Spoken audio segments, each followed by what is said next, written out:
एक शांत पहाड़ी गांव था। नाम देवपुर।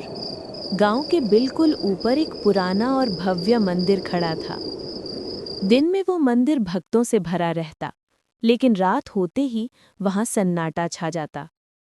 लोगों का मानना था कि मंदिर की घंटी केवल पूजा के समय ही बजाई जाती है, परंतु पिछले कुछ दिनों से एक अजीब घटना हो रही थी।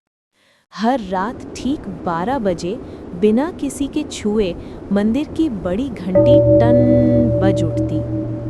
गांव वाले डरने लगे। किसी ने कहा, ये किसी आत्मा का संकेत है। तो किसी ने फुसफुसाया, शायद देवता नाराज हैं। इन्हीं अफवाहों के बीच गांव में रहने वाले दो समझदार भाई बहन, आरव और रिया, इस रहस्य को जानने का निर्णय लेते हैं।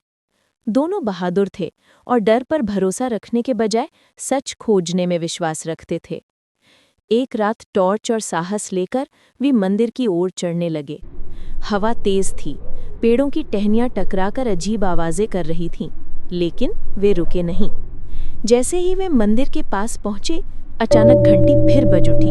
टन! रिया ने कांपती आवाज में कहा, आरव, ये जरूर कोई चाल है, हमें पता लगाना होगा। वे धीरे धीरे सीढ़ियां चढ़कर मंदिर के अंदर पहुंचे। वहां कोई नहीं था, घुप अंधेरा। घंटी अब शांत थी, लेकिन माहौल डरावना। तभी उन्होंने देखा, मंदिर के पीछे गुप्त तहखाने का दरवाजा आधा खुला था। दोनों ने हिम्मत दिखाई और अंदर उतर गए। नीचे एक छोटा सा कमरा था और उसमें बैठा था गांव का पुराना पुजारी पंडित वासुदेव।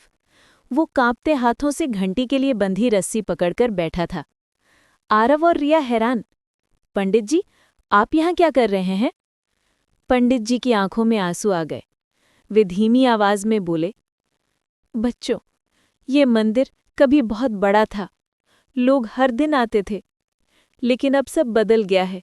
श्रद्धा कम हो गई है, लोग दूर होने लगे हैं। मैंने सोचा, अगर रात में घंटी बजेगी तो लोग डर कर मंदिर की ओर आएंगे और दोबारा मंदिर में आस्था जगेगी। रिया ने नम्रता से कहा, पंडित जी, डर फैलाकर आस्था नहीं बढ़ती, सच और प्यार से ही भगवान के करीब आया जा सकता है। आरव ने सहमति में सिर हिलाया, हम आपकी मदद करेंगे, मंदिर को फिर से पहले जैसा बनाएंगे, पर इस तरह का डर अब नहीं फैलने देंगे। पंडित जी को अपनी गलती का एहसास हो गया। अगले दिन उन्होंने पूरे गांव को सच बता दिया। गांव वालों ने समझदारी दिखाई। किसी ने मजाक नहीं उड़ाया, बल्कि मिलकर मंदिर की सफाई, सजावट और नई पूजा व्यवस्थाएं शुरू कर दी। अब देवपुर का मंदिर फिर से रौनक से भर गया। रातें शांत थीं और लोगों के दिलों में भक्ति जग चुकी थी, बिना डर के, सच्चे विश्वास के साथ।